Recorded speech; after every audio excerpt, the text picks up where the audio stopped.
հետ Պարոն Աբրահամյան 7-8 տարիների ընթացքում բազմաթիվ ակցիաներ են եղել միջազգային տարբեր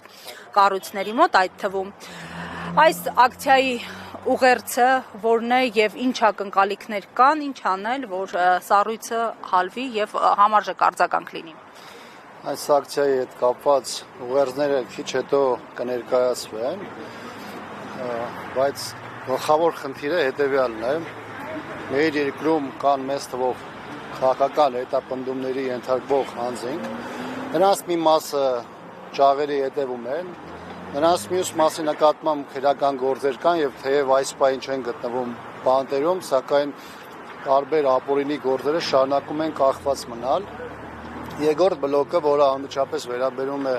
այս ակցիային, վերաբերում է Բաքվի բանտում գտնվող մեր հայրենակիցների խնդրին, թեև հայտարարվում է 23 հայի մասին, Ադրբեջանը 23-ի մասին է հաստատում, բայց իրականում պատերազմից հետո տարբեր փաստերով ամրագրվել է շուրջ 8 տասնյակ հայ ադրբեջանական վերահսկողության տակ գտնվելը, որը Ադրբեջանը մինչև այս պահը հերքում է։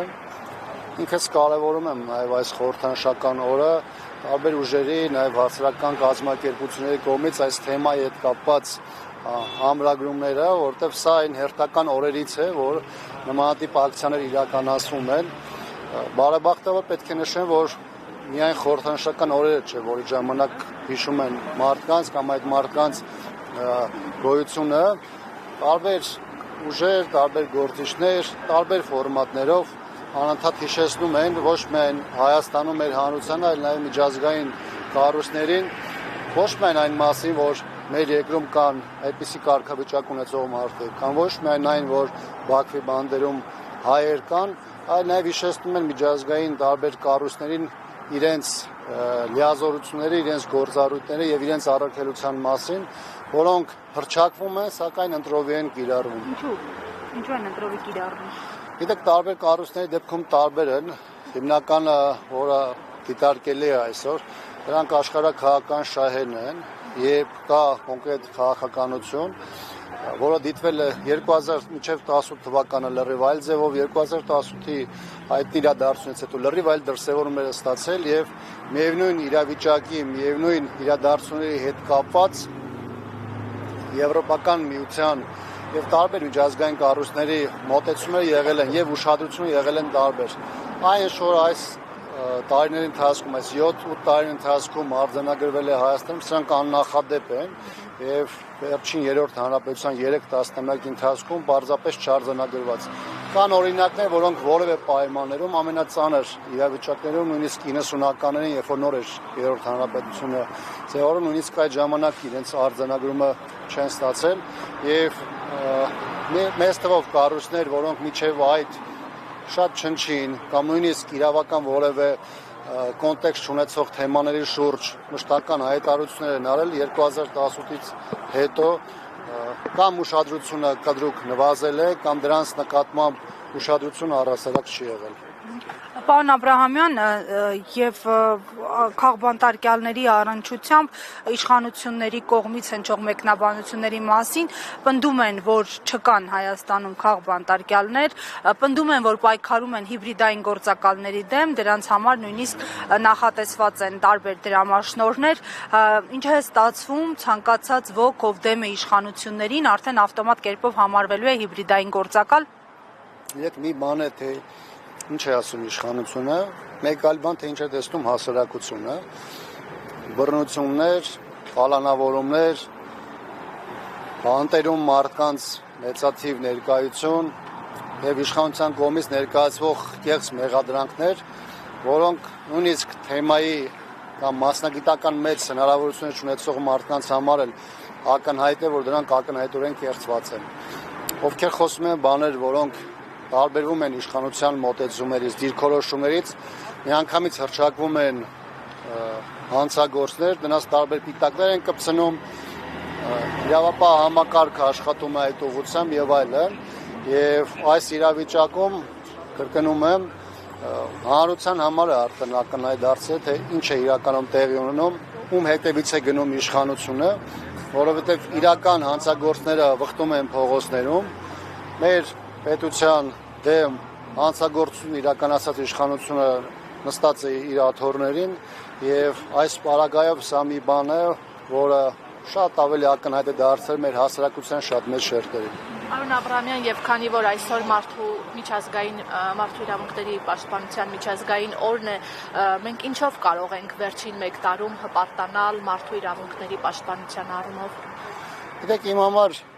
այս իրավիճակում կարևորում են բոլոր այն մարդիկ, այն կազմակերպությունները, այն ուժերը, որոնք չեն հանձնվում, ովքեր շարունակում են աշխատել զեկույցներից մինչև հրապարակային խոսք, որտեղ մեր օրերում, երբ որ ազատ խոսքը դարձել ըստ էության այս իշխանությունների համար պատժելի, յուրաքանչյուրի ամբողջության արտահայտումը եւ իշխանության այս մերժողական քաղաքականության դեմ պայքարելը յուրաքանչյուրի պարագայում էլ դարձնում է մեր իրականության համար բավականին դրական։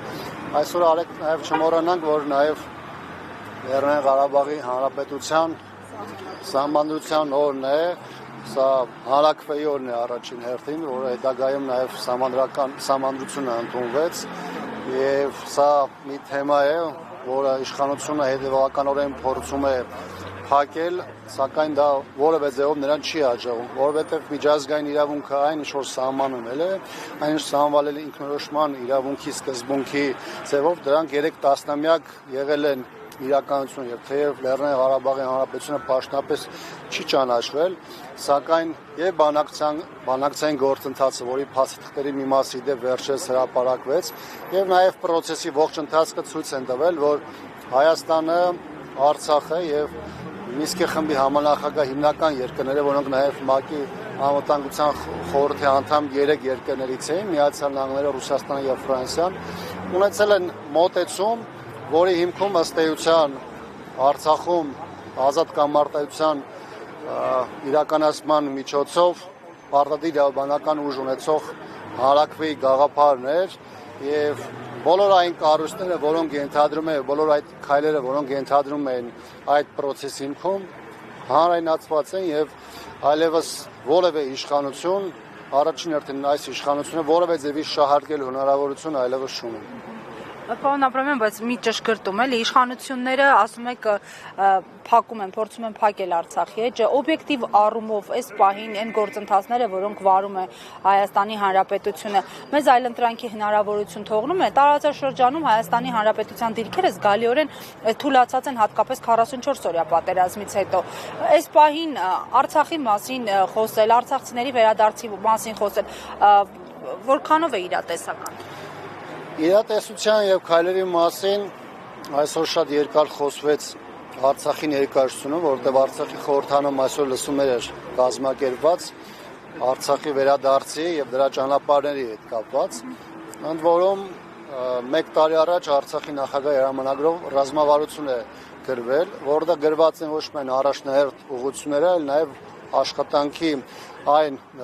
խմբերը ըստ ուղղությունների, որտեղ պետք է աշխատանք տարվի։ Գիտեք, ժամանակին, երբ որ արցախցիները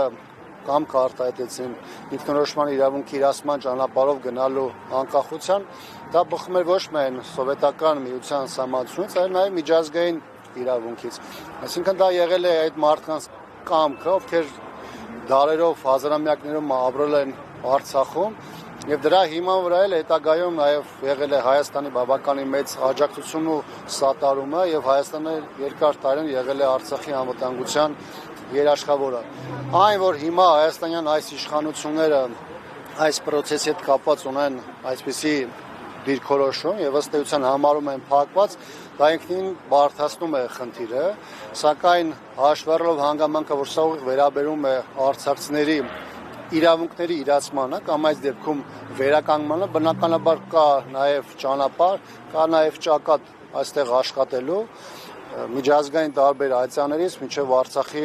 հոգևոր մշակութային ժառանգության պաշտպանության այդ հարցեր եւ բնականաբար եղած հնարավորությունները որքան դրանք կլինեն պետք է դրանցից օգտվել եւ այդ ուղղությամբ աշխատանք տանել։ Միջազգային իրավունքից խոսեցիք, այսօր նաև անհայտ կորած անձանց թեմայով էր ասուլիս կազմակերպվել եւ այնտեղ իրավապահները հազանգում են մասնավորապես հարցին պատասխանելով թե միջազգային դերակատարները ինչ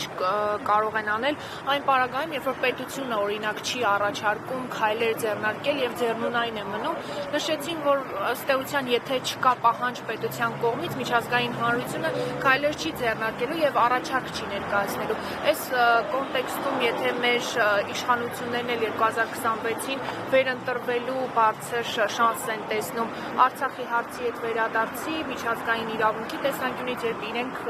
ամեն դեպքում լուրեն եւ ինչպես նշեցի պահանջարկ չկա, որպեսզի իրենք առաջարկ անեն, ինչպես է կետանը ինչ պատկերացնում։ Եվ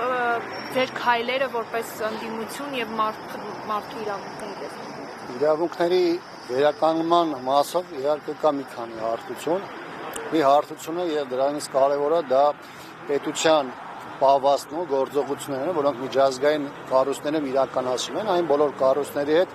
որոնք զբաղվում են նմանատիպ գործառույթներով։ Այն հանգամանքը, որ Հայաստանի իշխանությունը այսպիսի այսօրվա դիրքում է, դա բնականաբար դժվարացնում է խնդիրները եւ այդ խնդիրների ոչ միայն բարձրաձայնում, այլ դրանց մեծ թափ հաղորդել է։ Մյուս կողմից հաշվառելով այն հանգամանքը, որ սա վերաբերում է առանձին իրավունքի տեսանկյունից թեմաների, որոնց հետ կապված մարդիկ եւս անհատական սկզբունքով նաեւ տարբեր հասարակական կազմակերպությունների իրավապաշտպաններ են աշխատում, նաեւ աշխատանքը գնում է այդ ուղղությամբ։ Համաձայն եմ այն հանգամանքին, որ լրիվ այլ է իրավիճակը, երբ որ պետությունը մտնում այդ process-ի իրացմանը եւ դնում է իր ռեսուրսները, լրիվ այլ բան է, երբ որ դա լինում է անհատական կամ հասարակական կազմակերպությունների կամ նույնիսկ ընդդիմադիր ուժերի մակարդակով։ Սակայն խնդիրը նվազագույնը ակտուալության մեջ պահելու, նվազագույնը օրակարգ պահելու համար կան միջոցառումների շարք, որոնք մեր երկրում իրականացում են, դրանք եւ վերաբերում են Հայաստանում խաղբանտարկյալների առկայությանը եւ իշխանությունների կողմից բռնությունների ճնշումների կիրառմանը եւ երկրորդ հարթությունում դրանք վերաբերում են Բաքվի բանտում գտնվող հայերին եւ նաեւ այն հայերին, որոնց հետ կապված Ադրբեջանը հաստատում չունի, բայց ինչպես արդեն նշեցի, տարբեր փաստական տվյալներ կան ձեռք բերված 8 տասնյակ հայերի այնտեղ գտնվելու մասին։ Շնորհակալ եմ։